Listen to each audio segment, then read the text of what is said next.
बहुत समय पहले की बात है। एक ऐसे दौर में जब कहानियां हवाओं के साथ बहती थीं और समय की रफ्तार बैलगाड़ी के पहियों जैसी धीमी हुआ करती थी। सुंदरपुर नाम का एक गांव था जो अपनी हरियाली और खुशहाल खेतों के लिए जाना जाता था। लेकिन उसी गांव के पश्चिमी छोर पर एक पुरानी हवेली खड़ी थी जो अपनी ही वीरानियों का मातम मना रही थी। यह हवेली कभी गांव की शान हुआ करती थी। इसकी ऊंची दीवारें और नक्काशीदार दरवाजे देखने वालों को रोक लिया करते थे। मगर अब वक्त की मार ने इसे एक डरावने खंडहर में बदल दिया था। दीवारों का प्लास्टर उखड़ चुका था, इंटेन बाहर झांक रही थी और आंगन में जंगली घास ने अपना डेरा जमा लिया था। इसी टूटी फूटी हवेली के भीतर एक धुंधली सी परछाई रहती थी जिसका नाम मीरा था, और वह अपने जीवन के सबसे कठिन इम्तिहान से गुजर रही थी। एक ऐसा इम्तिहान जो केवल प्रेम और विश्वास की बुनियाद पर टिका हुआ था। मीरा, जो कभी इस घर की नई नवेली दुल्हन बनकर आई थी, अब एक जीवित लाश जैसी दिखाई देती थी, जिसका शरीर भूख और प्यास से पूरी तरह सूख चुका था। उसकी साई जगह जगह से फट चुकी थी और रंगों की चमक पूरी तरह फीकी पाट गई थी, मानो उसके जीवन के रंग भी उस कपड़े के साथ ऊ गए हों। लेकिन इतनी गरीबी और बदहाली के बावजूद उसकी आंखों में एक अजीब सी चमक थी, एक ऐसी लौ जो तूफानों में भी बुझने का नाम नहीं ले रही थी। गांव वाले उसे देखकर अपना रास्ता बदल लेते थे। कुछ उसे पागल कहते थे तो कुछ उसे दया की दृष्टि से देखते थे। मगर मीरा को दुनिया की बातों से कोई सरोकार नहीं था। उसका पूरा अस्तित्व केवल एक ही उम्मीद पर टिका था कि उसका पति राघव, जो वर्षों पहले कमाने के लिए परदेस गया था, एक दिन जरूर वापस आएगा और इस अंधेरे घर को फिर से रोशन कर देगा। हर शाम जब सूरज ढलने लगता और गांव में अंधेरा अपने पैर पसारने लगता, मीरा अपनी पुरानी आदत के अनुसार तुलसी के चौरे के पास जाती थी। उसके पास तेल खरीदने के पैसे नहीं थे, इसलिए वह दिन भर इधर उधर से लखियां बीनती या कभी कभी पड़ोसियों की दया पर मिले थोये से तेल का उपयोग करती थी। वह कांपते हाथों से एक छोटा सा मिट्टी का दिया जलाती और उसे तुलसी के पास रख देती, मानो वह दिया उसके पति के लिए घर वापसी का रास्ता दिखा रहा हो। उस टिमटिमाते दिए की रोशनी में मीरा का चेहरा एक तपस्विन जैसा लगता था, जिसके माथे पर लगा सिंदूर अब भी उसकी मांग में सजा हुआ था। भले ही उसकी दुनिया पूरी तरह उजड़ चुकी थी, वह दिए की लौ को हवा से बचाने के लिए अपनी साही का पल्लू आ कर देती थी, ठीक वैसे ही जैसे उसने अपने विश्वास को दुनिया के तानों से बचा रखा था। गांव के लोग अक्सर चौपाल पर बैठकर मीरा की बातें किया करते थे, और उनकी बातों में सहानुभूति से ज्यादा माक और अविश्वास होता था। वे कहते थे कि राघव अब कभी नहीं आएगा, उसने शहर जाकर दूसरी शादी कर ली होगी, या फिर वह मर खप गया होगा। लोग कहते थे कि मीरा को अब यह हठ छोड़ देनी चाहिए और अपने मायके चले जाना चाहिए, या फिर गांव में ही किसी के घर काम करके अपना पेट भरना चाहिए। लेकिन मीरा के कानों तक जब ये बातें पहुंचती तो वह बस एक फीकी मुस्कान के साथ सिर झुका लेती थी, क्योंकि उसका दिल इन बातों को मानने के लिए तैयार ही नहीं था। उसे याद था वह वादा जो राघव ने जाते वक्त किया था, जब उसने उसकी हथेलियों को अपने हाथों में लेकर कहा था कि वह बहुत जल्द ढेर सारे पैसे और खुशियां लेकर लौटेगा। हवेली के अंदर की हालत बाहर से भी ज्यादा खस्ता थी, जहां रसोई घर में अनाज का एक दाना भी मौजूद नहीं था और मटके में पानी के सिवा कुछ न था। मीरा को याद नहीं था कि उसने आखिरी बार पेट भर खाना कब खाया था। अक्सर वह केवल पानी पीकर और अपने आंसुओं को निगलकर सो जाती थी।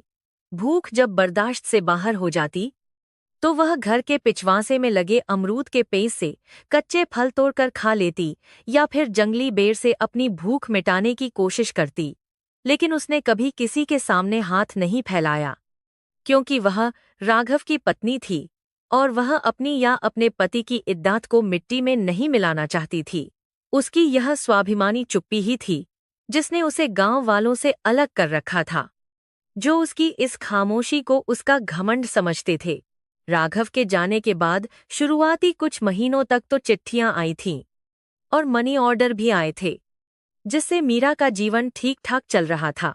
लेकिन फिर धीरे धीरे चिट्ठियों का आना कम हो गया और एक दिन पूरी तरह बंद हो गया, जैसे किसी ने अचानक संवाद का धागा काट दिया हो।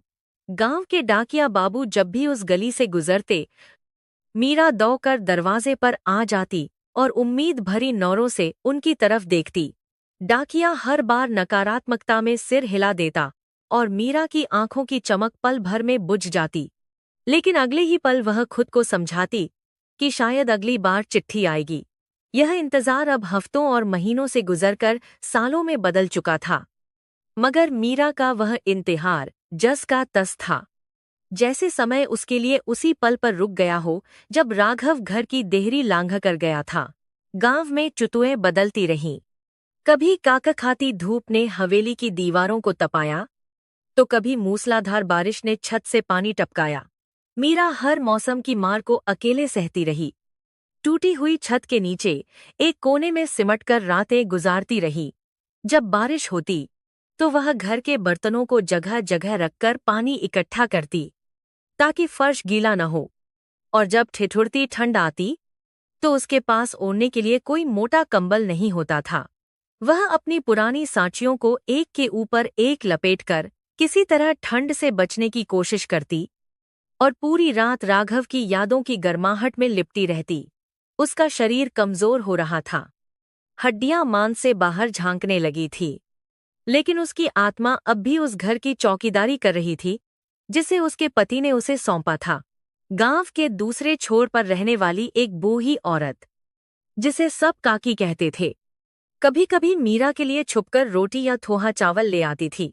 काकी को मीरा की हालत देखी नहीं जाती थी। वह जानती थी कि यह लड़की धीरे धीरे मौत के मुंह में जा रही है। जब भी काकी खाना लेकर आती, मीरा पहले तो संकोच करती, लेकिन काकी की ममता भरी डांट सुनकर थोड़ा सा खा लेती। काकी अक्सर उसे समझाती, बेटी, कब तक इस तरह पत्थर की मूरत बनकर बैठी रहेगी, वह नहीं आएगा। तुझे अपनी जिंदगी के बारे में सोचना चाहिए। लेकिन मीरा बस इतना ही कहती, वे आएंगे काकी, मेरा मन कहता है वे आएंगे। अगर मैं चली गई और वे आ गए तो उन्हें पानी कौन देगा? मीरा का यह जवाब सुनकर काकी की आंखों में पानी आ जाता और वह अपनी लाचारी पर अफसोस करती हुई लौट जाती। इस वीरान हवेली के पास से गुजरने वाले बच्चे अक्सर डरते थे, क्योंकि बब्बू ने कह रखा था कि वहां एक डायन रहती है जो हवाओं से बातें करती है। लेकिन सच तो यह था कि मीरा डायन नहीं, बल्कि एक विरहणी थी जो अपने अकेलेपन को काटने के लिए हवेली की दीवारों, तुलसी के पौधे और आंगन में बैठी चिड़ियों से बातें करती थी। वह घर के हर कोने को सार रखने की कोशिश करती, भले ही उसका शरीर साथ न दे रहा हो, क्योंकि वह चाहती थी कि जब राघव वापस आए तो उसे अपना घर वैसा ही मिले जैसा वह छोकर गया था। वह रोज सुबह उठकर गोबर से आंगन लिपती। भले ही उसके हाथों में अब वो ताकत नहीं बची थी, मगर यह उसकी दिनचर्या का एक पवित्र नियम बन चुका था। उसकी यह निष्ठा उस अदृश्य बंधन का प्रमाण थी जो उसे उसके पति से जोड़े हुए थी। मीरा के पास अब राघव की केवल कुछ पुरानी चीजें बची थीं। उसका एक पुराना कुर्ता, उसकी खाव और शादी की कुछ तस्वीरें जो अब धुंधली पार चुकी थीं।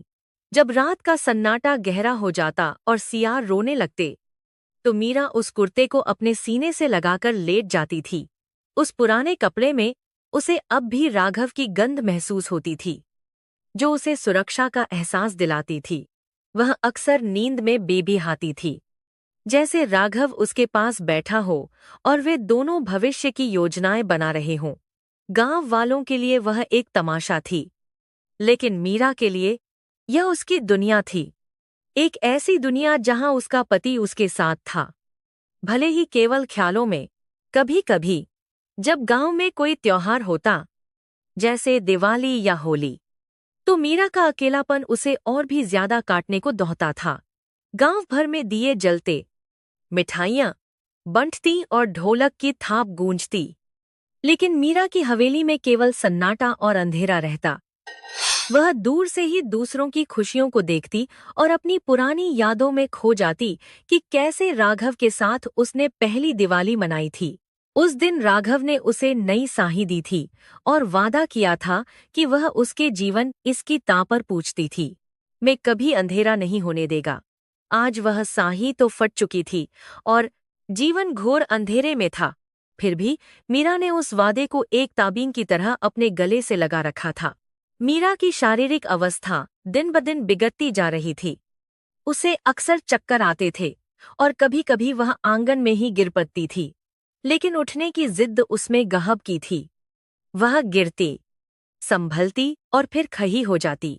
उसे डर था कि अगर वह बीमार पड़ गई तो तुलसी में दिया कौन जलाएगा, और अगर दिया नहीं जला तो राघव को घर का रास्ता कैसे मिलेगा। यह एक अजीब सा पागलपन था। लेकिन इसी पागलपन ने उसे अब तक हिंदा रखा हुआ था। डॉक्टर या वैद्य के पास जाने के लिए उसके पास फूटी कौई नहीं थी और न ही वह किसी से मदद मांगना चाहती थी। इसलिए वह देसी नुस्खे अपनाकर या केवल पानी पीकर अपने दर्द को दबा लेती थी। गांव का माहौल धीरे धीरे बदल रहा था और लोगों की निगाहें अब मीरा से हटकर उस जमीन पर टिकने लगी थीं जिस पर वह हवेली खाई थी। वह जमीन गांव की सबसे कीमती जगहों में से एक थी और कई लोगों की लार उस पर टपक रही थी। मीरा इस बात से अनजान थी कि उसके आसपास क्या खिच्ची पक रही है। वह तो बस अपनी भक्ति में लीन थी। उसके लिए यह घर ईंट पत्थर का ढांचा नहीं बल्कि राघव का मंदिर था और वह उसकी पुजारिन। वह सोचती थी कि जब तक वह यहाँ है इस घर को कोई हाथ भी नहीं लगा सकता। लेकिन वह नहीं जानती थी कि दुनिया की क्रूरता उसकी कल्पना से कहीं ज्यादा गहरी है। एक दिन जब दोपहर की धूप बहुत तेज थी, मीरा कुएं से पानी खींचने की कोशिश कर रही थी। रस्सी उसके हाथों में चुभ रही थी और बाल्टी का वजन उसे पहाड़ जैसा लग रहा था।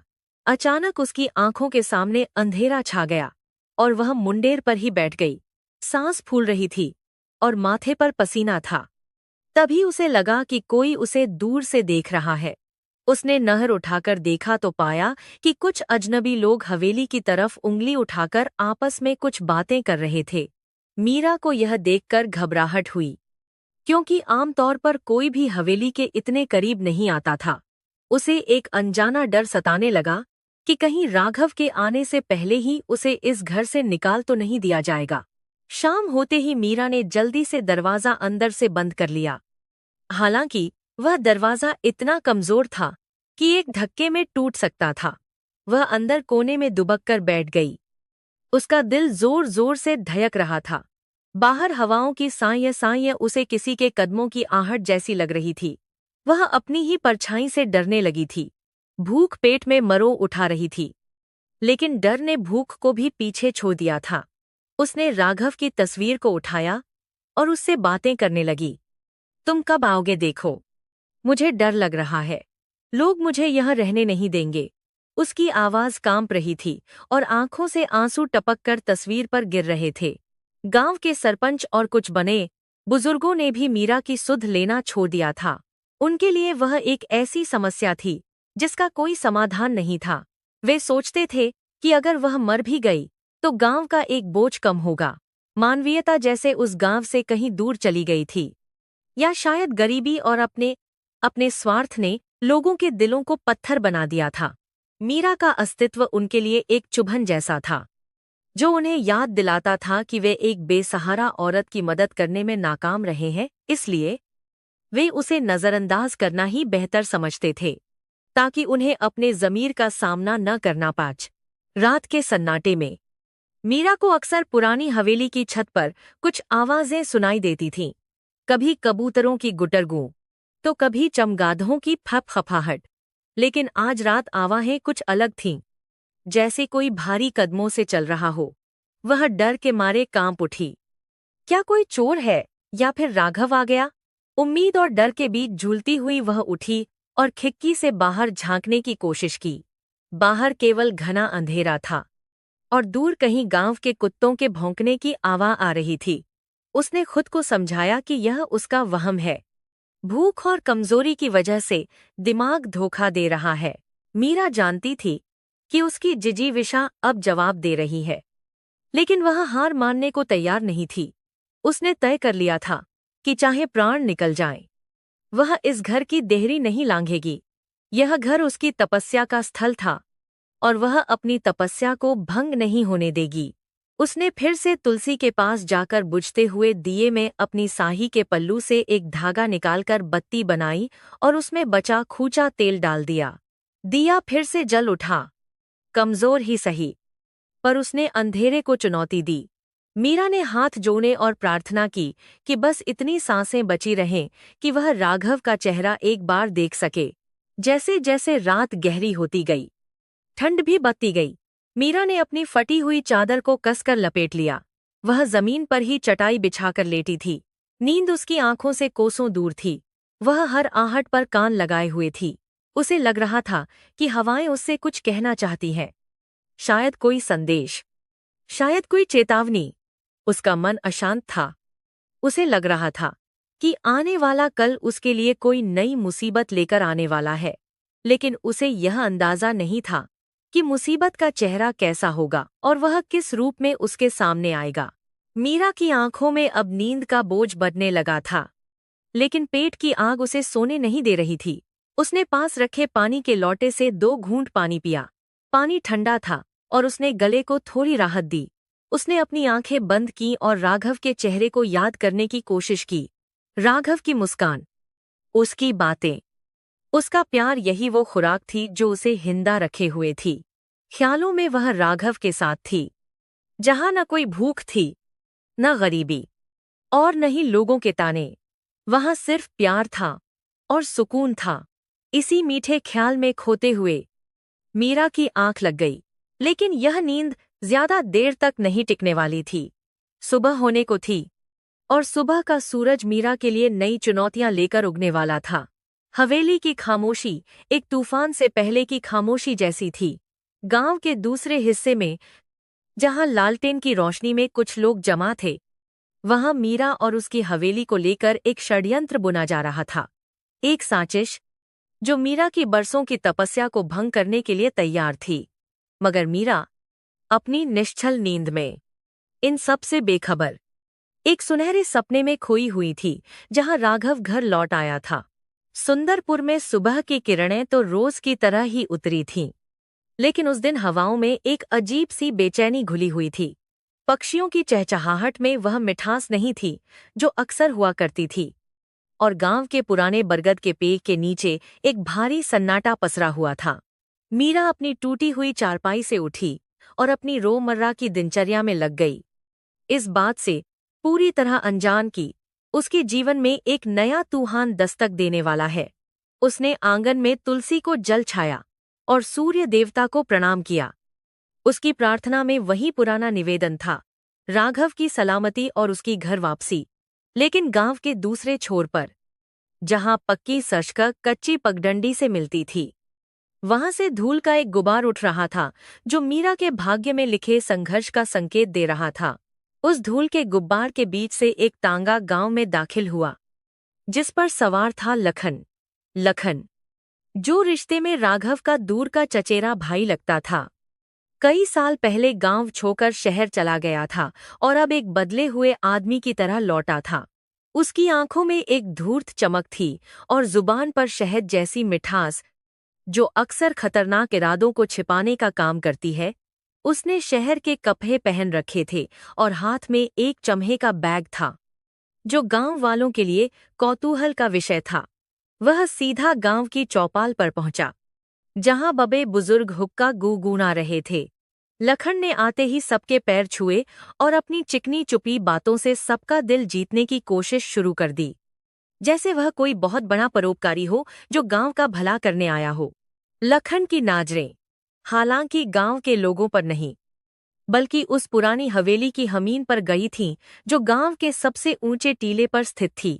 वह जानता था कि शहर के विस्तार के साथ उस हमीन की कीमत आसमान छू रही है, और बीच में सिर्फ एक ही बाधा थी, मीरा। चौपाल पर बैठते ही उसने धीरे धीरे अपनी चाल चलनी शुरू कर दी।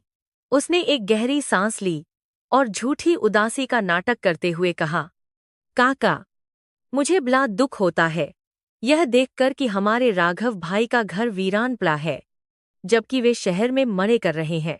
यह एक ऐसा वाक्य था जिसने वहां बैठे हर शख्स के कान खड़े कर दिए।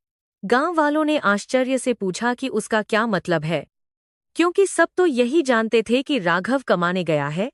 लखन ने मौका देखते ही अपनी कल्पित कहानी का जाल बुनना शुरू कर दिया। उसने कहा, अरे, आप लोगों को नहीं पता, मैं तो शहर में अक्सर राघव भाई से मिलता हूँ। उन्होंने तो वहां सेठ की बेटी से दूसरी शादी कर ली है। 2 बच्चे भी हैं उनके। वे तो अब बद्दे आदमी बन गए हैं, मोटर गाड़ियों में घूमते हैं। लखन की बातें सुनकर वहां सन्नाटा छा गया। किसी को विश्वास नहीं हो रहा था कि सीधा साधा राघव ऐसा कर सकता है।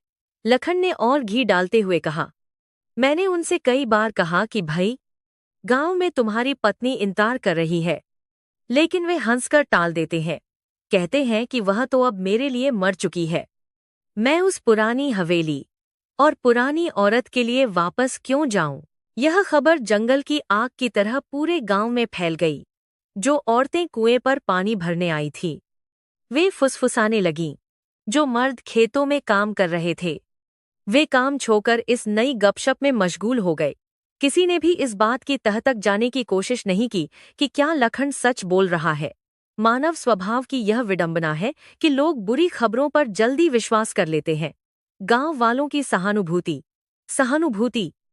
जो पहले मीरा के साथ थी, अब धीरे धीरे तिरस्कार में बदलने लगी। लोग सोचने लगे कि जब पति ने ही छोड़ दिया, तो यह औरत यहाँ क्यों बैठी है? अरूर इसमें ही कोई खोट होगा। तभी तो राघव जैसा भला मानुस इसे छोड़कर दूसरी घर बसा बैठा। दोपहर होते लखन अपनी योजना के अगले चरण पर बढ़ा और सीधे मीरा की हवेली की ओर चल दिया। हवेली का जर्जर दरवाजा खटखटाते हुए उसके चेहरे पर एक कुटिल मुस्कान थी। मीरा ने दरवाजा खोला और लखन को देखकर चौंक गई। लखन ने तुरंत अपने चेहरे पर दुख का भाव ओफ लिया और बोला, भाभी, कैसी हो? मुझे तो तुम्हारी हालत देखकर रोना आ रहा है। मीरा ने संकोच करते हुए पल्लू ठीक किया और उसे बैठने के लिए टूटी हुई कुर्सी दी। लखन ने इधर उधर देखते हुए कहा, भाभी, यह घर तो अब रहने लायक नहीं बचा। कब तक तुम यहाँ अपनी जवानी और जिंदगी बर्बाद करोगी? राघव अब वापस नहीं आने वाला। यह बात तुम जितनी जल्दी समझ लो, उतना अच्छा है। मीरा का दिल धक से रह गया, लेकिन उसने खुद को संभाला। उसने धीमी मगर दृढ़ आवाज में पूछा, तुम ऐसा क्यों कह रहे हो? लखन भैया, उन्होंने वचन दिया था, वे जरूर आएंगे। लखन ने एक झूठी आह भरी और अपनी जेब से एक कोरा कागज निकालकर मेज पर रख दिया। भाभी, मैं शहर से आ रहा हूँ। राघव ने ही मुझे भेजा है। उसने कहा है कि अब उसका इस गांव से कोई नाता नहीं है। उसने शहर में अपना नया परिवार बसा लिया है। वह चाहता है कि तुम यह घर बेच दो और पैसे लेकर अपने मायके चली जाओ या कहीं और सेटल हो जाओ। देखो, लगवीस के साथ ही सेटल में जगार है। यहाँ कौन के साथ ही संटेन कर लिया जी। मैं तुम्हारा देवर हूँ, तुम्हारा भला चाहता हूँ। इस कागज पर अंगूठा लगा दो, मैं तुम्हें अच्छे पैसे दिलवा दूंगा। मीरा को लगा जैसे किसी ने उसके पैरों तले से मीन खींच ली हो। राघव ने दूसरी शादी कर ली। यह विचार ही उसके अस्तित्व को झकझोरने के लिए काफी था, लेकिन उसका मन, जो प्रेम की अटूट डोर से बंधा था, इस बात को मानने से इनकार कर रहा था। उसने लखन की आंखों में देखा और उसे वहां सच्चाई नहीं, बल्कि लालच दिखाई दिया। मीरा ने कागज को हाथ भी नहीं लगाया और खई हो गई। उसने कहा, लखन भैया, अगर राघव को यह घर बेचना होता या मुझे छोड़ना होता, तो वे खुद आते। जब तक वे अपने मुख से मुझे यह नहीं कहते, मैं इस घर की एक ईंट भी हिलने नहीं दूंगी। यह घर नहीं, उनकी अमानत है। लखन को उम्मीद नहीं थी कि यह कमोर दिखने वाली औरत इतना का जवाब देगी। उसका अहंकार चोट खा गया, लेकिन उसने अपना गुस्सा पी लिया। वह जानता था कि शिकार को जाल में फंसाने के लिए धैर्य की जरूरत होती है। उसने मुस्कुराते हुए कहा, ठीक है भाभी, जैसी तुम्हारी मर्जी। मैं तो बस संदेशा लाया था। बाद में मत कहना कि मैंने बताया नहीं। लेकिन सोच लो, अकेले औरत जात और यह गिरता हुआ मकान, माना बहुत खराब है। यह कहकर लखन वहां से चला गया। लेकिन वह अपने पीछे संदेह और डर का एक ऐसा बीज बो गया था जो अब मीरा के मन में जहें जमाने की कोशिश कर रहा था। लखन के जाने के बाद मीरा वहीं चौखट पर बैठकर रोने लगी। क्या सच में राघव ने उसे भुला दिया? क्या उसकी तपस्या व्यर्थ थी? उसके मन में हाहारों सवाल उठ रहे थे। वह दौड़कर अंदर गई और राघव की तस्वीर को सीने से लगा लिया। तस्वीर में राघव की आंखें उतनी ही सच्ची लग रही थीं जितनी वह छोटेवत थीं। मीरा ने खुद को समझाया, नहीं, यह झूठ है। राघव ऐसा नहीं कर सकते। लखन भैया झूठ बोल रहे हैं। वह अपने विश्वास को डगमगाने नहीं देना चाहती थी, लेकिन लखन के शब्द किसी विषैले सांप की तरह उसके कानों में गूंज रहे थे। उसे अब हवा के हर झोंके में लखन की धमकी और राघव की बेवफाई की अफवाह सुनाई दे रही थी। शाम होते ही गांव का व्यवहार मीरा के प्रति पूरी तरह बदल चुका था। जब वह कुएं पर पानी भरने गई तो औरतों ने उसे देखकर कानाफूसी शुरू कर दी। किसी ने उससे बात नहीं की, किसी ने उसकी मदद नहीं की। एक औरत ने तो ताना भी मार दिया, अरे, जिसका पति दूसरी औरत के साथ मजे कर रहा है, वह यहाँ सती सावित्री बनी बैठी है। क्या नाटक है। मीरा ने यह सुना और उसका कलेजा छलनी हो गया, लेकिन उसने कोई जवाब नहीं दिया। उसने चुपचाप पानी भरा और सिर झुकाकर वहां से चली आई। उसकी इद्दत, जो उसकी सबसे भारी पूंजी थी, अब गांव के बारारों में नीलाम हो रही थी और वह असहाय थी। अंधेरा घिरने पर जब मीरा अपने सूने आंगन में बैठी शून्य को निहार रही थी, तभी हवेली का पिछला दरवाजा धीरे से खुला। लाठी टेकते हुए काकी अंदर आईं। काकी की कमर झुकी हुई थी और चेहरे पर झुर्रियों का जाल था, लेकिन उनकी आंखें अब भी तेभी थीं। वे मीरा के पास आकर बैठ गईं और उसके सिर पर हाथ फेरा। मीरा काकी को देखकर अपने आंसू नहीं रोक पाई और उनके घुटनों पर सिर रखकर फूट फूट कर रोने लगी। काकी ने उसे रोने दिया, क्योंकि वे जानती थी कि मन का गुबार निकलना अरूरी है। जब मीरा शांत हुई तो काकी ने गंभीर स्वर में कहा, बेटी, मेरी बात ध्यान से सुन। यह जो हवा गांव में बह रही है, यह जहरीली है। काकी ने चारों तरफ देखकर अपनी आवाज धीमी की और बोली, लखन की बातों में मत आना। मैंने उसकी आंखों में शैतान देखा है। उसे राघव की चिंता नहीं है, न ही तेरी। उसकी नर इस हवेली और हमीन पर है। वह गीत की तरह मंडरा रहा है, इंतजार कर रहा है कि कब तू टूटे और वह इस घर को नोच खाए। मीरा ने सिसकते हुए पूछा, लेकिन काके, सब कह रहे हैं कि राघव ने दूसरी शादी कर ली। क्या यह सच हो सकता है? काकी ने मीरा का चेहरा ऊपर उठाया और उसकी आंखों में झांककर कहा, दुनिया क्या कहती है, इससे सच नहीं बदलता। तू अपने दिल से पूछ। अगर तेरा प्रेम सच्चा है तो उसे किसी गवाही की जरूरत नहीं, लेकिन सावधान रहे। लखन अब कोई भी चाल चल सकता है। काकी की बातों ने मीरा को थोड़ी हिम्मत दी, लेकिन खतरा अभी टला नहीं था। काकी ने जाते जाते एक पोटली मीरा के हाथ में दी, जिसमें 2 सूखी रोटियां थीं। इसे खा ले और दरवाजा अच्छे से बंद रखना। अब तुझे सिर्फ भूख से नहीं, इन इंसानी भेइयों से भी लालना है। काकी के जाने के बाद मीरा ने दरवाजा बंद किया और कई बार चेक किया। उसे आज यह हवेली, जो उसे पनाह देती थी, अचानक बहुत असुरक्षित लगने लगी थी। बाहर कुत्ते रो रहे थे और हर आहट पर उसे लगता था कि लखन या गांव के लोग उसे निकालने आ रहे हैं। अगले कुछ दिन मीरा के लिए नरक समान हो गए। गांव की दुकानों ने उसे उधार देना बंद कर दिया। बनिए ने साच कह दिया, जब पति पैसे ही नहीं भेजता तो हम कब तक उधारी दें। दूधवाले ने दूध देना बंद कर दिया। मीरा पूरी तरह अकेली पड़ गई थी। उसके पास जो थोड़ा बहुत राशन बचा था, वह भी खत्म होने की कगार पर था। लखन ने गांव के प्रभावशाली लोगों को अपने साथ मिला लिया था, उन्हें शराब और कबाब की दावतें देकर। पंचायत में भी अब यह चर्चा होने लगी थी कि एक अकेली औरत का इतने बब्बे खंडहर में रहना सुरक्षित नहीं है और शायद उसे गांव से बाहर कर देना चाहिए ताकि गांव का माहौल खराब न हो। मीरा ने खुद को घर के अंदर कैद कर लिया था। वह बाहर निकलने से डरती थी। घर के अंदर भी धूल और जाले बांधते जा रहे थे, क्योंकि उसमें अब सफाई करने की भी ताकत नहीं बची थी। भूख उसे अंदर ही अंदर खाए जा रही थी। कभी कभी उसे मतिभ्रम होने लगता। उसे लगता कि राघव आंगन में खचा उसे बुला रहा है। वह दौड़कर जाती, लेकिन वहां सिर्फ सूखी तुलसी और खालीपन मिलता। लखन रोज एक बार हवेली के चक्कर लगाता, कभी पत्थर फेंकवाता, तो कभी शराबी हालत में बाहर खड़े होकर गालियां देता। उसका मकसद मीरा को मानसिक रूप से तोड़ना था ताकि वह खुद घर छोड़कर भाग जाए। मौसम ने भी अपना रुख बदलना शुरू कर दिया था। आकाश में काले बादल घिरने लगे थे, जो भारी बारिश का संकेत दे रहे थे। हवेली की छत जगह जगह से टपकने लगी थी। एक रात, जब बादलों की गर्जना से धरती कांप रही थी, मीरा कोने में सिकुई बैठी थी। छत से पानी टप टप करके फर्श पर गिर रहा था, जो एक घड़ी की टिक टिक जैसा लग रहा था, उसकी जिंदगी की उल्टी गिनती। उसे लगा कि शायद अब अंत समय आ गया है। न पेट में अन्न, न शरीर में जान, और न ही मन में उम्मीद। लखन का षड्यंत्र जीत रहा था और उसका विश्वास हार रहा था। लेकिन तभी बिजली की एक तेज कहाहट के साथ उसकी नहर दीवार पर लटकी एक पुरानी ढाल पर पाची।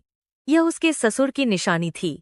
उसे याद आया कि यह घर सिर्फ ईंट पत्थर नहीं, बल्कि पीढ़ियों का सम्मान है। काकी के शब्द उसके कानों में गूंजे, उसकी नज़र मीन पर है। मीरा के अंदर का सोया हुआ स्वाभिमान जाग उठा। उसने सोचा, मैं राघव की पत्नी हूँ, मैं कायरों की तरह नहीं मरूंगी। अगर लखन को लगता है कि वह मुझे डराकर भगा देगा, तो वह गलत है। मैं अपनी आखिरी सांस तक इस घर की रक्षा करूंगी।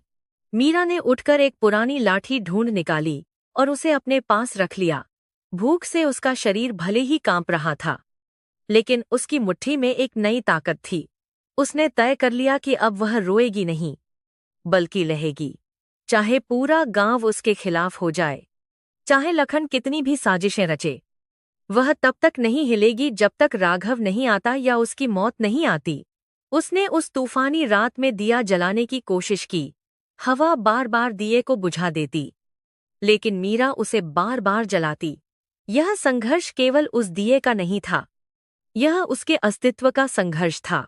सुबह जब हुई तो बारिश रुक चुकी थी, लेकिन आसमान अभी भी मटमैला था। मीरा बाहर निकली। उसकी आंखों के नीचे गहरे गड्ढे थे, लेकिन नश्र में एक तीखापन था।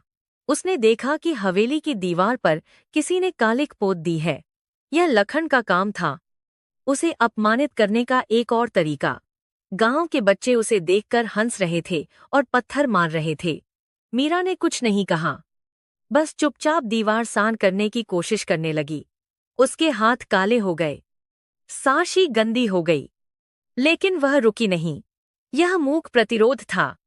यह ऐलान था कि वह टूटी जरूर है, लेकिन अभी बिखरी नहीं है। लखन दूर खड़ा यह तमाशा देख रहा था। उसे लगा था कि अब तक मीरा घुटने टेक देगी, लेकिन उसकी जिद देखकर उसे गुस्सा आने लगा। उसने अपने साथियों से कहा, यह औरत आसानी से नहीं जाएगी। अब हमें कुछ बह करना होगा, कुछ ऐसा जिससे गांव वाले खुद इसे धक्के मारकर बाहर निकाल दें। लखन के दिमाग में एक और घिनौनी योजना आकार ले रही थी। एक ऐसी योजना जो मीरा के चरित्र पर सीधा वार करने वाली थी। वह नहीं जानता था कि वह एक ऐसी आग से खेलने जा रहा है जो या तो उसे जला देगी या फिर एक ऐसे सच को उजागर कर देगी जो सबके होश उड़ा देगा। मीरा ने अपना काम खत्म किया और फिर से तुलसी के पास बैठ गई। उसने आसमान की तरफ देखा और बुदबुदाई, राघव, अब बहुत देर हो रही है। मेरा संयम टूट रहा है। अगर तुम सच में कहीं हो तो मुझे संकेत दो। मैं और कितना सहूं। उसकी यह पुकार उस सन्नाटे में गूंज गई, और शायद नियति ने उसकी सुन ली थी, क्योंकि आने वाला वक्त सिर्फ इम्तिहान का नहीं, बल्कि पर्दाफाश का होने वाला था। अंधेरा सबसे गहरा तभी होता है जब सवेरा होने वाला होता है, और मीरा की जिंदगी की सबसे काली रात अभी बस शुरू ही हुई थी।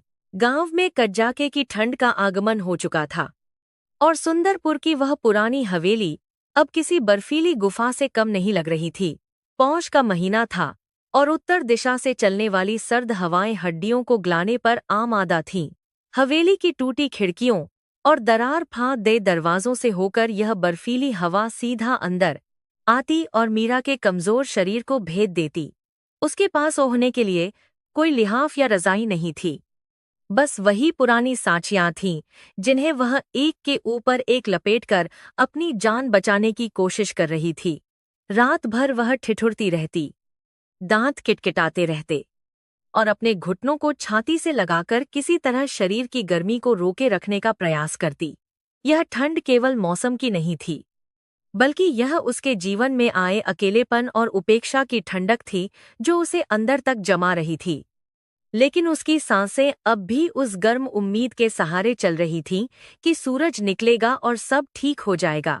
भूख अब मीरा के लिए एक शारीरिक पीड़ा से बेककर एक मानसिक अवस्था बन चुकी थी। पिछले कई दिनों से उसने अन्न का एक दाना भी नहीं देखा था। घर के पिछवाशे में उगने वाली जंगली बथुआ और कुछ कड़वे साग उबालकर वह अपना पेट भरने की कोशिश करती थी। बिना नमक और एक शारीरिक आजद अधितरवादार करती थी और पन्ने का अपना पेट के कार में दोष देखी और बिना तेल का वह उबला हुआ साग गले से नीचे उतारना किसी सजा से कम नहीं था। लेकिन पेट की आग बुझाने के लिए उसे यह जहर भी अमृत मानकर पीना पड़ता था। उसका शरीर अब केवल हड्डियों का ढांचा रह गया था। गाल अंदर धंस गए थे और आंखें कोटरों में जा छिपी थीं। अगर कोई उसे अचानक देख लेता तो डर जाता, क्योंकि वह किसी जीवित इंसान से ज्यादा एक चलती फिरती परछाई लग रही थी। फिर भी जब वह सुबह उठकर तुलसी के सामने खड़ी होती तो उसकी रीढ़ की हड्डी सीधी रहती, जो उसके अटूट आत्मसम्मान का प्रतीक थी। गांव में लखन द्वारा फैलाई गई अफवाहों ने अब जछें जमा ली थीं। लोग बाग अब हवेली की तरफ देखने से भी कतराते थे, जैसे वहां कोई शाप निवास करता हो। लखन ने बड़ी चालाकी से यह बात फैला दी थी कि मीरा का मानसिक संतुलन बिगड़ गया है और वह खुद से ही बातें करती है।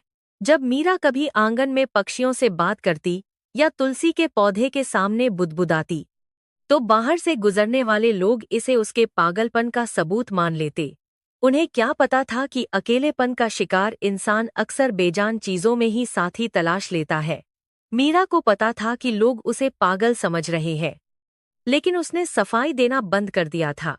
वह जानती थी कि जिस समाज ने उसे पहले ही दोषी मान लिया है, वहां उसकी दलीलें बेमानी होंगी।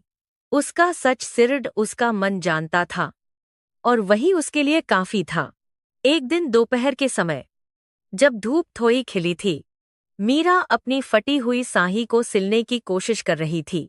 तभी उसकी नजर हवेली की टूटी हुई चारदीवारी के पास गई, जहां लखन और गांव का डाकिया रामदीन खड़े होकर कुछ बातें कर रहे थे। मीरा को यह दृश्य कुछ अजीब लगा। रामदीन डाकिया वही व्यक्ति था जो सालों से इस गांव में चिट्ठियां बांटता आ रहा था और मीरा हमेशा उसी की राह देखती थी। उसने देखा कि लखन रामदीन को कुछ दे रहा है, शायद कुछ पैसे, और रामदीन घबराते हुए इधर उधर देख रहा है।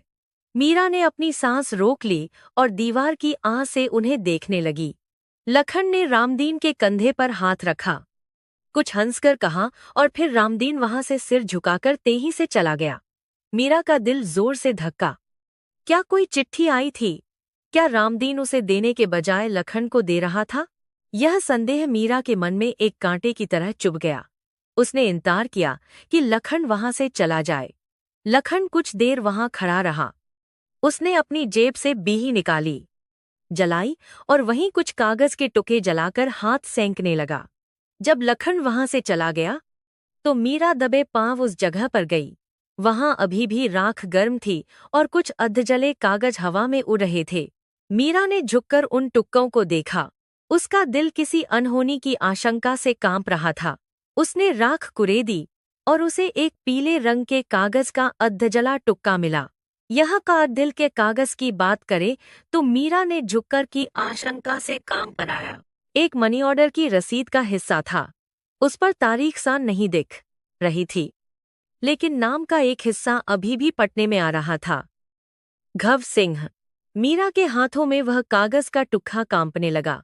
उसकी आंखों के सामने अंधेरा छा गया और फिर अचानक सब कुछ शांत हो गया। यह राघव की लिखावट थी। यह राघव का भेजा हुआ मनी ऑर्डर था। इसका मतलब राघव उसे भूला नहीं था। उसने दूसरी शादी नहीं की थी। वह उसे पैसे भेज रहा था, लेकिन यह पैसे उसे कभी मिले ही नहीं। लखन और डाकिया रामदीन मिलकर उसके हिस्से का राशन, उसके हिस्से का पैसा और उसके हिस्से का प्यार सब कुछ चुरा रहे थे। मीरा को लगा जैसे किसी ने उसके सीने में खंजर घोंप दिया हो, लेकिन साथ ही एक अजीब सी राहत भी मिली। उसका विश्वास सही था। उसका पति बेवफा नहीं था। वह तो बस अपनों की गद्दारी का शिकार हुई थी। आंसू मीरा की आंखों से बहने लगे, लेकिन ये आंसू दुख के नहीं, बल्कि क्रोध और सच्चाई के थे। वह वहीं घुटनों के बल बैठ गई और उस अधजले कागज को चूम लिया। तुमने मुझे छोड़ा नहीं राघव, तुमने मुझे छोड़ा नहीं। वह बार बार यही दोहराती रही। उसे अपनी भूख, अपनी प्यास और अपनी गरीबी अब छोटी लगने लगी। सबसे बड़ी दौलत, उसके पति का प्रेम और वफादारी, उसके पास थी। लेकिन अब सवाल यह था कि वह इस सच को साबित कैसे करे। वह एक अकेली, कमजोर औरत थी और सामने लखन जैसा धूर्त इंसान और पूरा गांव।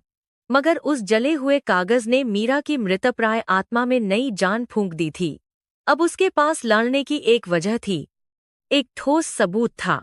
मीरा ने उस कागज के टुक्के को अपनी साही के पल्लू में कसकर बांध लिया, जैसे वह कोई हीरा हो। वह वापस हवेली के अंदर आई, लेकिन अब उसकी चाल में एक बदलाव था।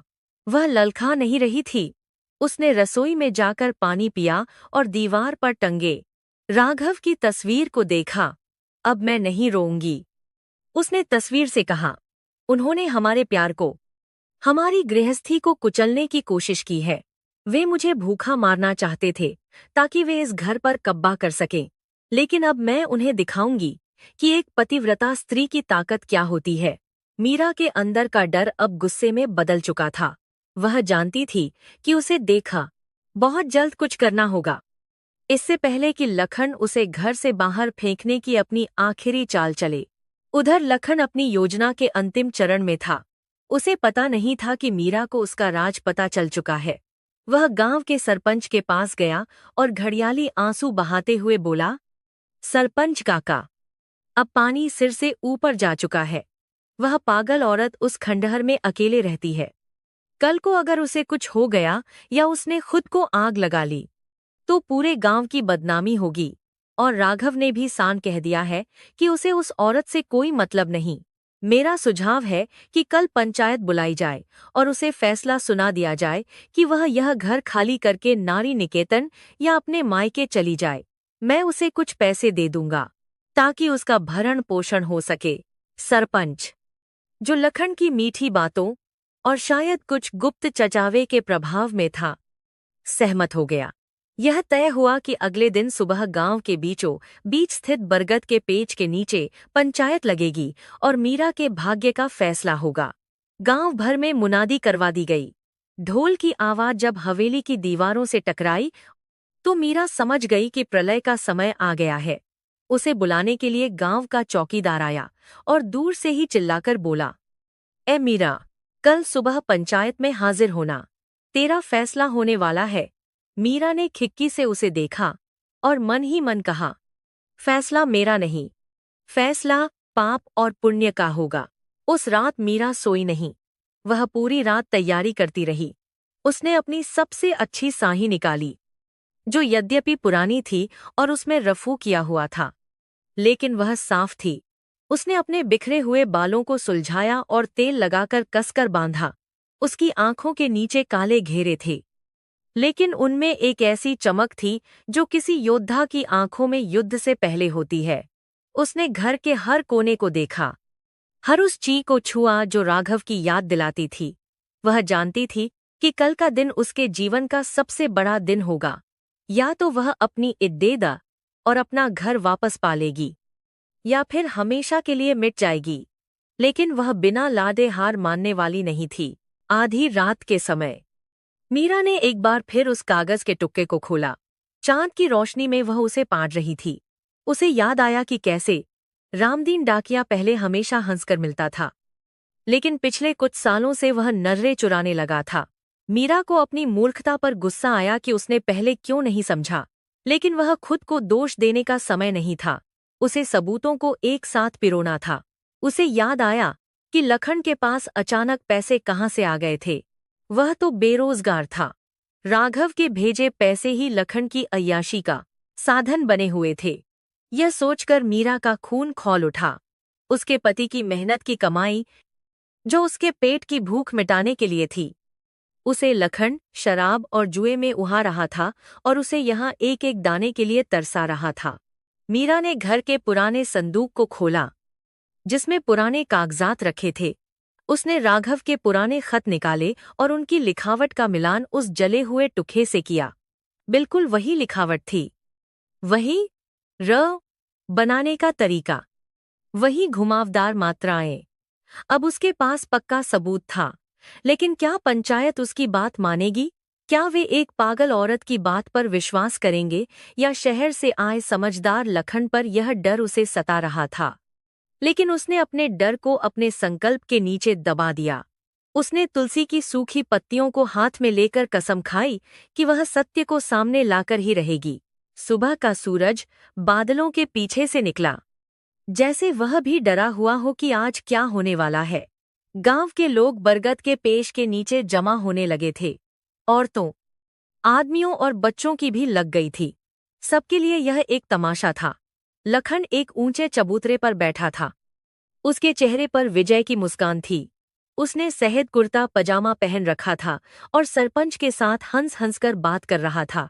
दूसरी तरफ हवेली का भारी दरवाजा खुला और मीरा बाहर निकली। उसने हाथों में राघव की एक बड़ी तस्वीर और वह अधजला कागज पकड़ रखा था। वह नंगे पांव थी। उसकी चाल धीमी थी, लेकिन उसका सिर ऊंचा था। जब मीरा भीड़ के बीच से गुजरी तो लोग उसे देखकर खामोश हो गए। आज वह बेचारी डरी हुई मीरा नहीं लग रही थी। उसके चेहरे पर एक ऐसा तेज था जिसने सबकी बोलती बंद कर दी। वह सीधी पंचायत के बीचों बीच जाकर खड़ी हो गई। न उसने घूंघट निकाला, न ही नहरें झुकाईं। उसने सीधे सरपंच की आंखों में देखा। लखन उसे देखकर थोड़ा असहज हुआ, लेकिन उसने अपनी हंसी बरकरार रखी। आ गई महारानी, लखन ने व्यंग्य किया। काका, देखो इसे, इसकी हालत देखो। इसे इलाज की जरूरत है, घर की नहीं। मीरा ने लखन की तरफ देखा। उसकी आंखों में इतनी आग थी कि लखन को अपनी नहरें फेरनी पड़। सरपंच ने गला साफ करते हुए कहा, मीरा, गांव वालों का मानना है कि तुम इस घर को संभालने में असमर्थ हो। तुम्हारे पति ने भी तुम्हें त्याग दिया है। लखन, जो तुम्हारा देवर है, वह जिम्मेदारी लेने को तैयार है। हम चाहते हैं कि तुम भलाई से यह घर लखन को सौंप दो और वह तुम्हें तुम्हारे मायके छोड़ आएगा। सरपंच के शब्द मीरा के कानों में पिघले हुए शीशे की तरह उतरे, लेकिन वह अविचल खड़ी रही। मीरा ने गहरी सांस ली और अपनी आवाज को बुलंद करते हुए कहा, सरपंच काका, फैसला सुनाने से पहले मुजरिम की बात सुनना भी पंचायत का धर्म होता है। उसकी आवाज में एक खनक थी जो सालों से दबी हुई थी। आप सबने मान लिया कि मैं पागल हूं। आप सबने मान लिया कि मेरे पति ने मुझे छोड़ दिया, क्योंकि यह लखन कह रहा है, वही लखन जो मेरे पति के पैसों पर ऐश कर रहा है। भी में सुबुगाहट होने लगी। लखन चिल्लाया, जुबान संभाल कर बात कर। मीरा, मैं तेरा भला सोच रहा हूं और तू मुझ पर कीचड़ उछाल रही है।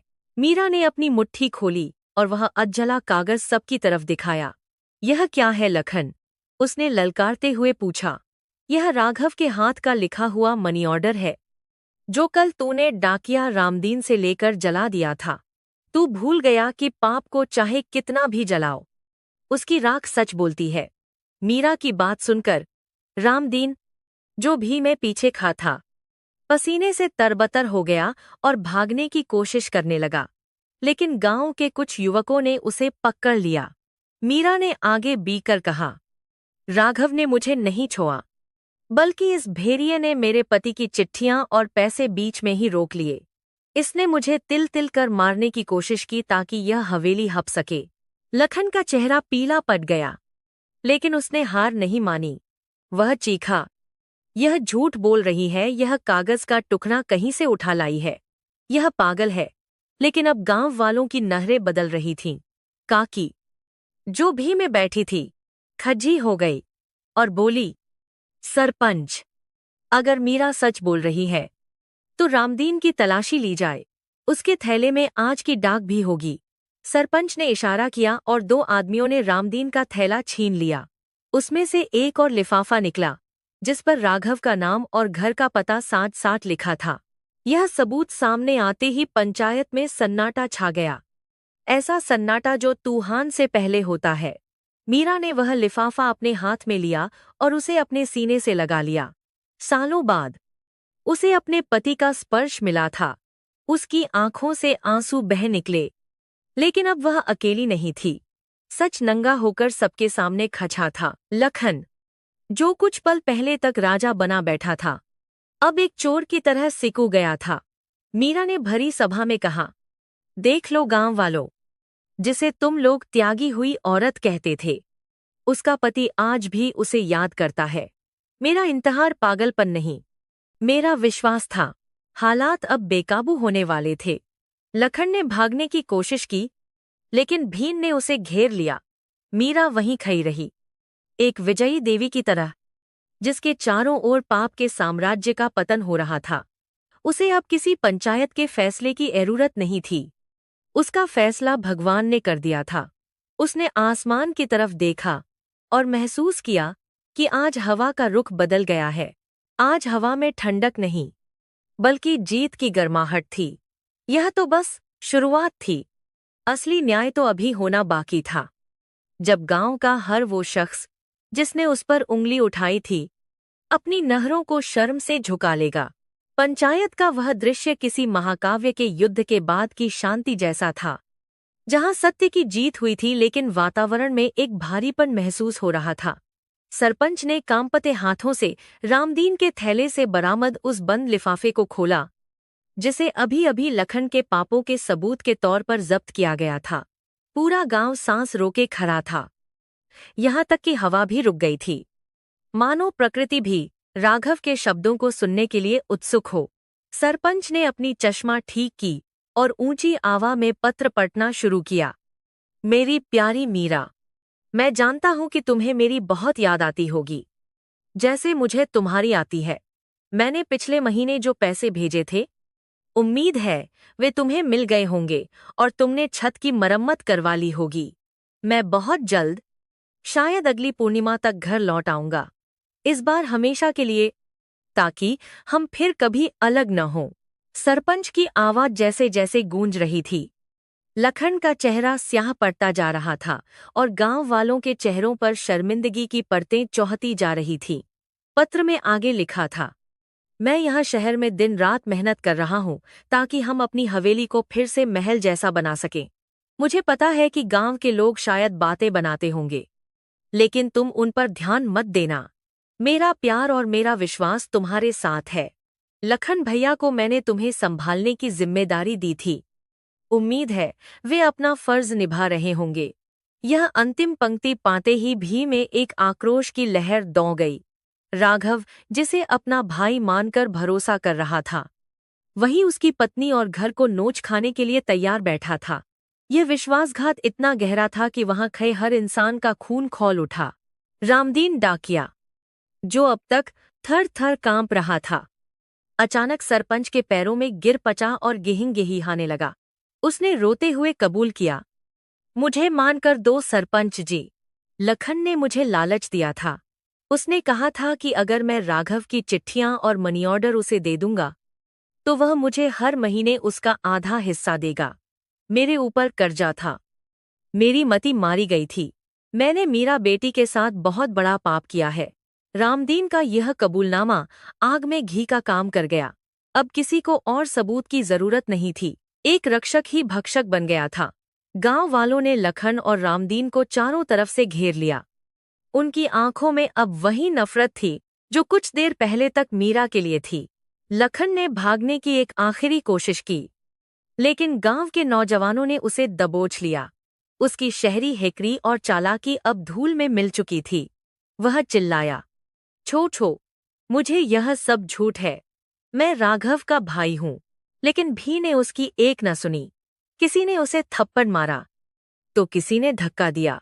सरपंच ने हाथ उठाकर सबको शांत किया और अपनी गदा जैसी भारी आवाज में फैसला सुनाया, लखन, तुमने न केवल एक भाई के विश्वास का गला घोंटा है, बल्कि एक निस्सहाय स्त्री को तिल-तिल कर मारने की कोशिश की है। यह गांव तुम्हें मान नहीं कर सकता। हमारा फैसला है कि तुम अभी और इसी वक्त सुंदरपुर की सीमा छोड़कर चले जाओ। अगर सूरज डूबने के बाद तुम यहाँ दिखे, इसी फैसली डूबने के बाद अकरी के दो फैसली देच करा है, तो तुम्हारी जान की जिम्मेदारी हमारी नहीं होगी। लखन को धक्के मारकर पंचायत से बाहर निकाला गया। उसका सिर झुका हुआ था, कपड़े फट गए थे, और जिस घमंड के साथ वह गांव में दाखिल हुआ था, वह पूरी तरह चकनाचूर हो चुका था। गांव के बच्चे उसके पीछे पीछे हूटिंग करते हुए दौड़े और धूल का वह गुबार जो उसके आने पर उठा था, आज उसके अपमानजनक विदाई का गवाह बना। रामदीन डाकिये को भी उसकी नौकरी से हटवाने और पुलिस के हवाले करने का निर्णय लिया गया। पाप का घजा भर चुका था और आज वह बीच चौराहे पर फूट गया था। मीरा अपनी जगह पर वैसे ही खाही थी, पत्थर की मूरत की तरह। उसके हाथ में राघव का पत्र था, जिसे उसने अपने दिल से लगा रखा था। उसे लखन के जाने या रामदीन के रोने से कोई फर्क नहीं पड़ रहा था। उसे तो बस अपने राघव के शब्दों ने नया जीवन दे दिया था। न्याय होने के बाद गांव का माहौल एकदम बदल गया। जो लोग कल तक मीरा को डायन और पागल कहते थे, वे अब अपनी नहरों को हमीन पर गहाए खाए थे। एक गहरा सन्नाटा और आत्मग्लानि भीन पर छा गई थी। सबसे पहले काकी आगे बढ़ी। उन्होंने मीरा के माथे को चूमा और कहा, बेटी, तू जीत गई, तेरी तपस्या जीत गई। इसके बाद गांव की बजी बूढ़ी औरतें, जिन्होंने कभी मीरा को ताने मारे थे, एक एक करके आगे आईं। एक महिला ने रोते हुए मीरा के हाथ पकड़ लिए और बोली, हमें मान कर दे मीरा, हम अंधे हो गए थे। हमने लखन के झूठ को सच मान लिया और तेरे आंसुओं को नहीं देखा। हम पापी हैं, तू देवी है जो इतना सब सहकर भी चुप रही। मीरा ने उन औरतों को देखा। उसकी आंखों में कोई कावाहट नहीं थी, केवल एक गहरी थकान और राहत थी। उसने धीमी आवाज में कहा, काके, दीदी, आप लोगों से मुझे कोई शिकायत नहीं है। इंसान का मन कच्चा होता है, वह बहकावे में आ जाता है। मुझे तो बस इस बात का सुकून है कि मेरे स्वामी का नाम बेदाग रहा, उन्होंने मुझे नहीं छोड़ा। बस यही सच मेरे लिए काफी है। मीरा की इस उदारता ने गांव वालों को और भी ज्यादा शर्मिंदा कर दिया। उन्होंने महसूस किया कि यह औरत जिसे वे कमोर समझते थे, उसका दिल उनसे कहीं ज्यादा बहा और महबूत है। उस क्षण सुंदरपुर के लोगों ने मन ही मन मीरा के प्रति एक नई श्रद्धा को जन्म दिया। सरपंच ने हाथ जोड़कर मीरा से कहा, बेटी, जो हुआ उसे हम बदल नहीं सकते, लेकिन हम उसका प्रायश्चित जरूर कर सकते हैं। आज से यह पूरा गांव तुम्हारा परिवार है। जब तक राघव वापस नहीं आता, तुम्हारी हर जरूरत, तुम्हारी हर तकलीफ हमारी है। आज ही इस हवेली की मरम्मत शुरू होगी और आज शाम का भोजन पूरा गांव तुम्हारे आंगन में करेगा। यह केवल एक घोषणा नहीं थी, बल्कि एक सामूहिक शुद्धि का प्रयास था। गांव वाले अपने पापों को धोने के लिए तत्पर हो गए थे। देखते ही देखते वीरान पांची हवेली में चहल पहल शुरू हो गई, मानो वहां कोई उत्सव होने वाला हो। कुछ ही घंटों में हवेली का नक्शा बदलने लगा। गांव के राजमिस्त्री अपनी करनी और तसला लेकर आ गए और टूटी हुई छत की मरम्मत में जुट गए। नौजवान लड़कों ने आंगन में उगाई जंगली घास और झांझियों को साच करना शुरू कर दिया। बरसों से जमी धूल और जाले हटाए जाने लगे। जो कुआं सूखने की कगार पर था और गंदा पचा था, उसकी सफाई की गई। हर तरफ काम की आवाजें ठक ठक, झांचू की सरसराहट और लोगों की बात चीत गूंजने लगीं। वह हवेली, जो कल तक भूतिया लगती थी, अब इंसानी स्पर्श और देखभाल से दोबारा सांस लेने लगी थी। मीरा एक कोने में बैठी यह सब देख रही थी। उसे अपनी आंखों पर विश्वास नहीं हो रहा था कि यह वही जगह है जहां वह कल तक मरने का इंतजार कर रही थी। गांव की औरतें अपने घरों से अनाज, घी, मसाले और सब्जियां लेकर आ गईं। हवेली के एक हिस्से में, जहां बरसों से चूल्हा नहीं जला था, वहां आज आग सुलगाई गई, कच्चाही चचाई गई और उसमें देसी घी डाला गया। घी की सौंधी खुशबू ने हवेली की उस सीलन भरी बदबू को हमेशा के लिए मिटा दिया। कोई आटा गूंथ रही थी, तो कोई सब्जी काट रही थी। मीरा को जबरदस्ती एक सांठ जगह पर बैठाया गया और वैद्य जी को बुलाया गया। वैद्य जी ने उसकी नबन देखी और कहा, कमजोरी बहुत ज्यादा है, लेकिन जान का खतरा टल गया है। इसे बस अच्छे भोजन और आराम की जरूरत है। काकी ने अपने हाथों से मीरा को गर्म दूध पिलाया, जो शायद महीनों बाद मीरा के गले से नीचे उतरा था। दोपहर ढलते ढलते हवेली का रंग रूप निखर आया था। दीवारों पर जहां कालिख पुती थी, वहां अब गेरू और चूने का लेप लगाया जा रहा था। छत से टपकने वाला पानी अब बंद हो चुका था, क्योंकि खपरैल ठीक कर दिए गए थे। आंगन, जो पहले बंजर और डरावना लगता था, अब लिपाई पुताई के बाद साफ सुथरा और पवित्र लग रहा था। तुलसी के पौधे के पास, जहां मीरा रोज एक छोटा सा दिया जलाती थी, आज गांव वालों ने गेंदे के फूलों की माला सजाई और एक बाला पीतल का दिया रखा। यह बदलाव केवल ईंट पत्थर का नहीं था, बल्कि यह उस सम्मान की वापसी थी जो मीरा से छीन लिया गया था। शाम को जब सूरज ढला, तो हवेली जगमगा उठी। गांव के हर घर से एक एक दिया लाया गया और हवेली की मुंडेर, खिड़कियों और आंगन में रखा गया। सैकड़ों दियों की रोशनी ने उस पुरानी कोठी को एक महल की तरह रोशन कर दिया। ऐसा लग रहा था मानो दिवाली समय से पहले आ गई हो। पूरा गांव वहां जमा था। ढोलक और मंजीरे बजने लगे और औरतें कीर्तन करने लगीं। विपदा हरो, सुख करो के स्वर हवा में गूंजने लगे। यह उत्सव किसी त्योहार के लिए नहीं, बल्कि सत्य की स्थापना और एक स्त्री के संघर्ष को सलाम करने के लिए था। अंधेरे पर रोशनी की यह जीत अद्भुत थी। भोजन तैयार हुआ और सबसे पहले मीरा को परोसा गया। सोने जैसी पुड़ियां, हलवा और तरह तरह की सब्जियां उसकी थाली में सजाई गईं। मीरा ने जब पहला कौर उठाया, तो उसका हाथ कांप गया और आंखों से आंसू टपककर थाली में गिर गए। यह अन्न केवल भोजन नहीं था, यह गांव का प्रेम और स्वीकारोक्ति थी। उसने मन ही मन राघव को भोग लगाया और फिर खाना शुरू किया। महीनों की भूख के बाद जब अन्न उसके पेट में गया, तो उसे लगा जैसे उसके शरीर में प्राण लौट रहे हैं। उसे खाते देख वहां मौजूद हर माँ और बहन की आंखों में संतोष के आंसू थे। आज उन्होंने अपनी भूल सुधार ली थी। भोजन के बाद सरपंच ने मीरा को वह थैली सौंपी जो पुलिस के आने से पहले रामदीन से बरामद की गई थी। उसमें राघव के भेजे हुए पिछले कई महीनों के पैसे और चिट्ठियां थीं। मीरा ने उन चिट्ठियों को अपने सीने से लगा लिया। यह उसके लिए किसी खजाने से कम नहीं था। सरपंच ने कहा, बेटी, यह तुम्हारा है और आज से गांव का एक चौकीदार रात को तुम्हारी हवेली के बाहर पहरा देगा। तुम्हें अब डरने की कोई जरूरत नहीं है। राघव जब तक नहीं आता, तुम इस गांव की बेटी हो और तुम्हारी सुरक्षा हमारी जिम्मेदारी है। मीरा ने हाथ जोड़कर सबका धन्यवाद किया, लेकिन उसके शब्द गले में ही अटक गए। रात गहरी हो गई थी और धीरे धीरे लोग अपने घरों को लौटने लगे थे। लेकिन जाते हुए वे यह सुनिश्चित कर गए थे कि मीरा को किसी चीज की कमी न हो। हवेली अब वीरान नहीं थी। वहां अनाज के बोरे रखे थे, पानी के मटके भरे थे और सबसे बाकर वहां सुरक्षा का भाव था। मीरा अब अकेली थी, लेकिन वह अकेलापन जो उसे काटता था, अब गायब हो चुका था। अब उसके पास राघव के शब्दों का साथ था। वह अपने कमरे में गई, जहां अब एक सान बिस्तर और मोटा लिहाफ था जो काकी ने उसे दिया था। उसने लालटेन की रोशनी में राघव की चिट्ठियों को एक एक करके पढ़ना शुरू किया। हर चिट्ठी में राघव का प्रेम झलक रहा था।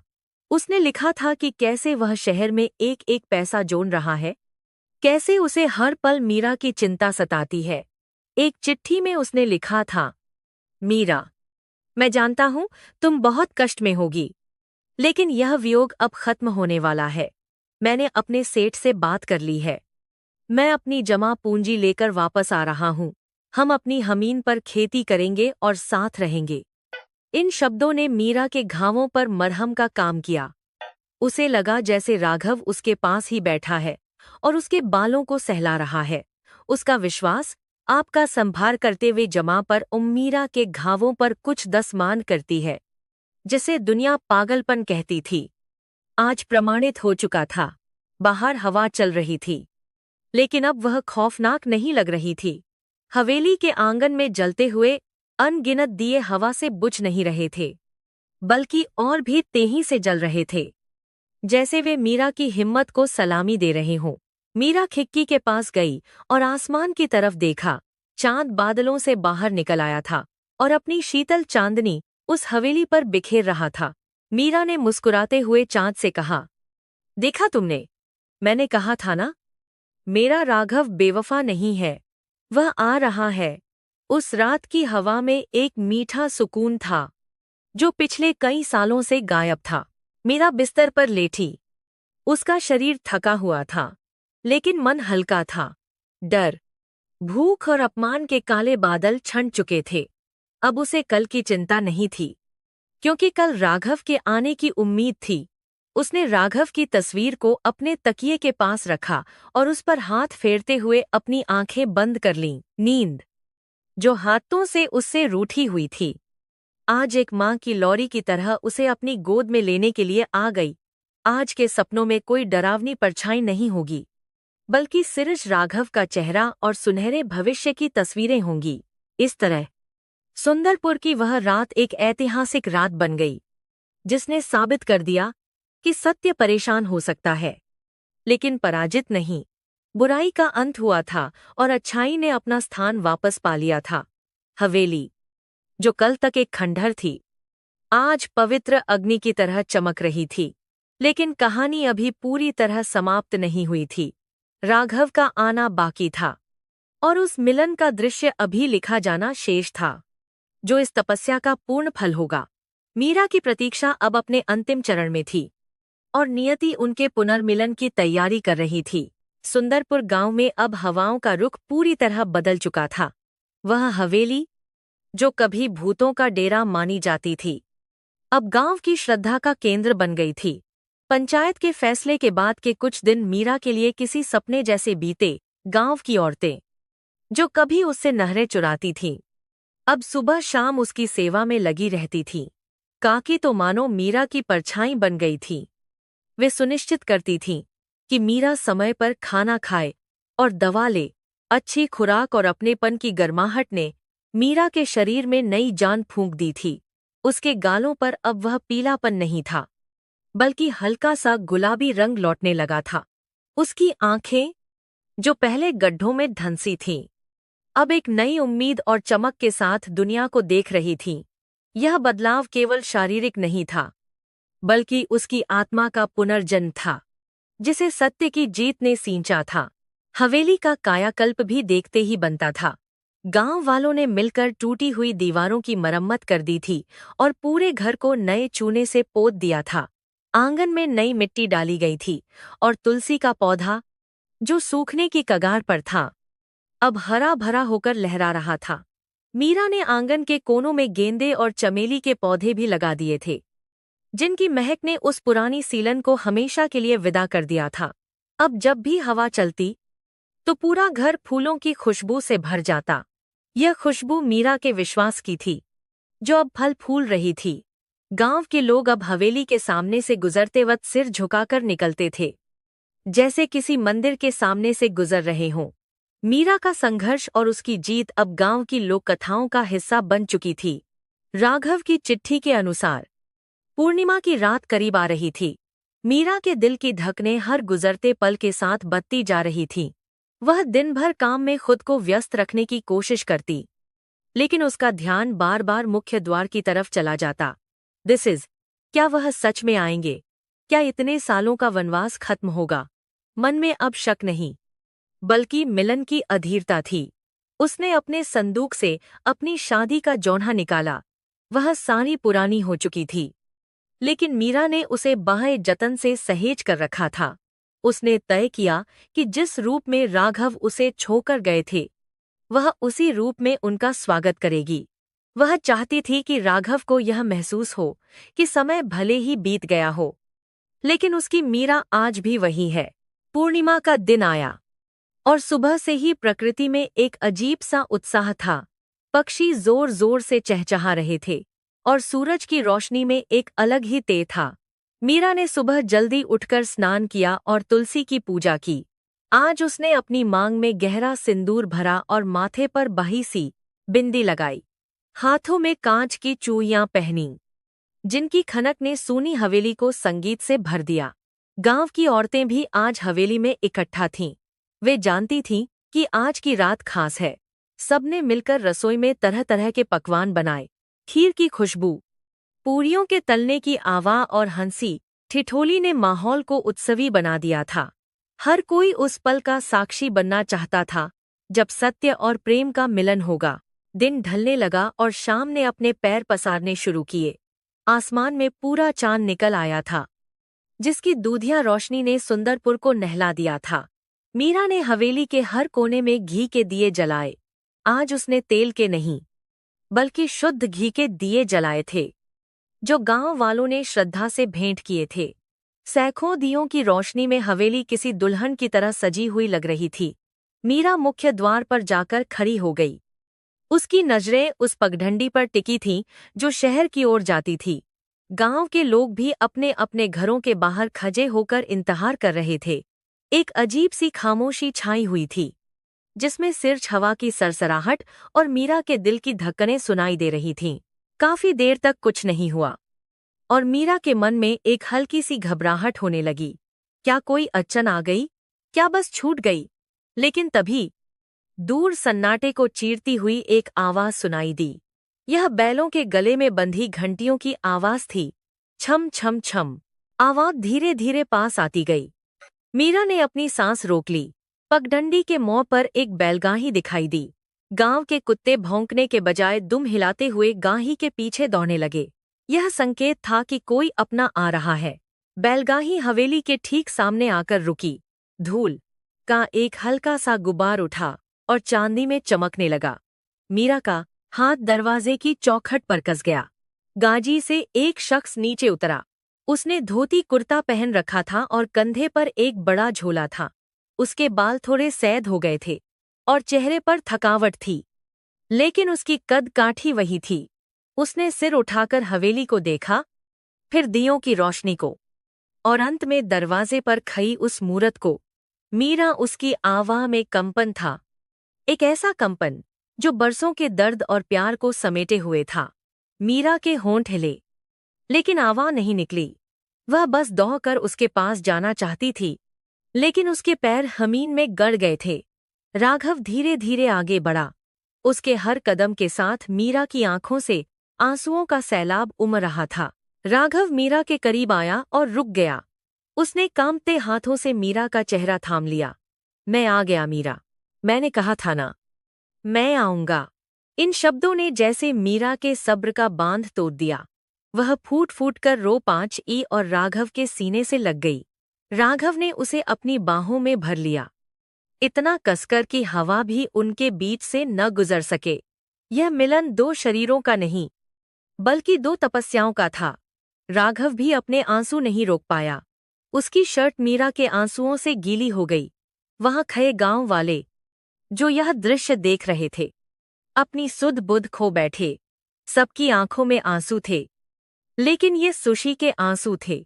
काकी ने अपने आंचल से आंखें पोंछीं और बुदबुदाईं, आज गंगा मैया खुद इस आंगन में उतर आई हैं। थोड़ी देर बाद, जब भावनाओं का ज्वार कुछ कम हुआ, तो राघव ने मीरा को खुद से अलग किया और ध्यान से देखा। उसकी नर मीरा की कमजोर काया और पुरानी साही पर गई, लेकिन साथ ही उसने उसकी आंखों में वह शक्ति भी देखी जिसने इस घर को टूटने नहीं दिया। राघव ने घुटनों के बल बैठकर मीरा के पैरों को छू लिया। मीरा घबराकर पीछे हटी। यह आप क्या कर रहे हैं? स्वामी राघव ने रुंधे गले से कहा।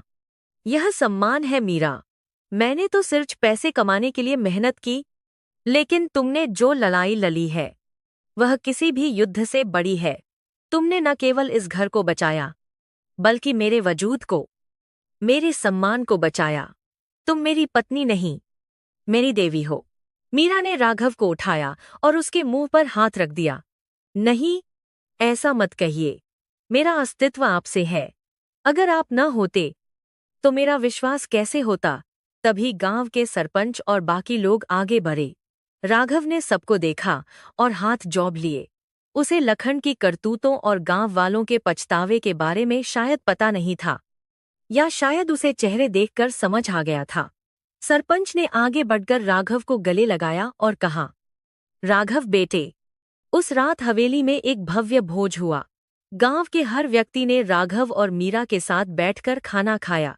राघव सबको शहर के किस्से सुना रहा था कि कैसे उसने दिन रात कारखाने में काम किया, कैसे वह हर त्योहार पर रोता था और कैसे वह हर महीने पैसे भेजकर सोचता था कि मीरा खुश होगी। जब उसे पता चला कि उसके पत्र और पैसे मीरा तक पहुंचे ही नहीं, तो उसके चेहरे पर एक पल के लिए क्रोध आया। लेकिन मीरा ने उसका हाथ पकड़कर उसे शांत कर दिया। मीरा की आंखों में एक संदेश था, अब हम साथ हैं, अब हम साथ हैं। देर रात तक उत्सव चलता रहा। ढोलक की थाप पर लोकगीत गाए गए। गीतों में अब विरह का दर्द नहीं, बल्कि मिलन का उल्लास था। राघव ने देखा कि उसका घर, जो वह छो कर गया था, अब पहले से कहीं ज्यादा सुंदर और पवित्र लग रहा है। उसने महसूस किया कि ईंट और पत्थर घर नहीं बनाते, बल्कि एक स्त्री का त्याग और प्रेम घर बनाता है।